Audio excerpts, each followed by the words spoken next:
নবীজি সাল্লাল্লাহু আলাইহি ওয়াসাল্লাম যেই গাধার পিঠে চড়তেন, নবী পাকের ইন্তেকালের পরে ওই গাধা নিজে নিজে কূপের মধ্যে পড়ে নিজের জীবন দিয়ে দিয়েছে। নবী সাল্লাল্লাহু আলাইহি সাল্লামের ইন্তেকালের পরে যেই উটনি, আল্লাহর নবী সাল্লাল্লাহু আলাইহি সাল্লাম উটনি মানে মহিলা জাতের উট, এই উটনিতে চড়তেন।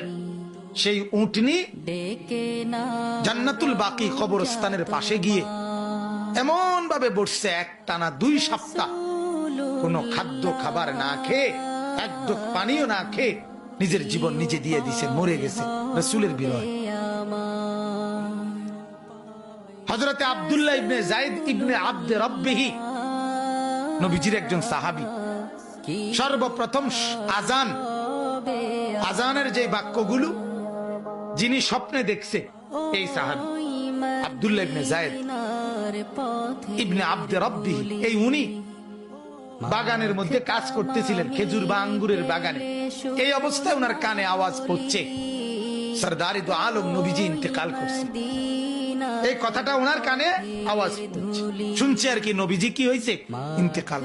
সাথে সাথে কিতাবে আছে, উনি হাত তুলে আল্লাহকে বলছে, আল্লাহ এই চোখ দিয়ে যদি এরপরে আর নবীকেই না দেখি তো মাওলা তোমার কাছে ফরিয়াদ, এই চোখ দিয়ে যেন আর পৃথিবীর কিছুই না দেখি, এই কান দিয়ে যদি তোমার বন্ধুর কথা না শুনি।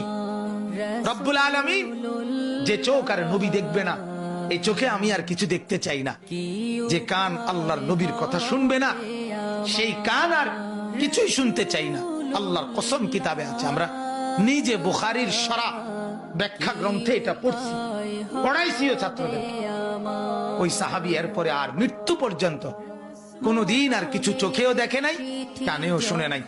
উনি আপনার অন্ধ হয়ে গেছে এবং উনি আপনার বয়রা বধির হয়ে গেছে। তাহলে কি পরিমাণ বিরহ, আমি এটা বুঝাইতে চাই।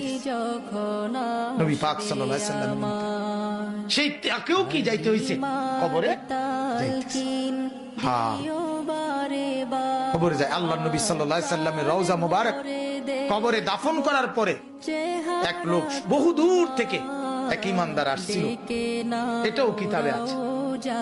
আয়েশা আল্লাহর নবী সাল্লাল্লাহু আলাইহি সাল্লামকে আয়েশার পায় নাই, দেখে নাই, এই কবরের মাটির মধ্যে চিৎকার দিয়েই জীবন দিয়ে, এটাও আমরা কিতাবে পড়ছি।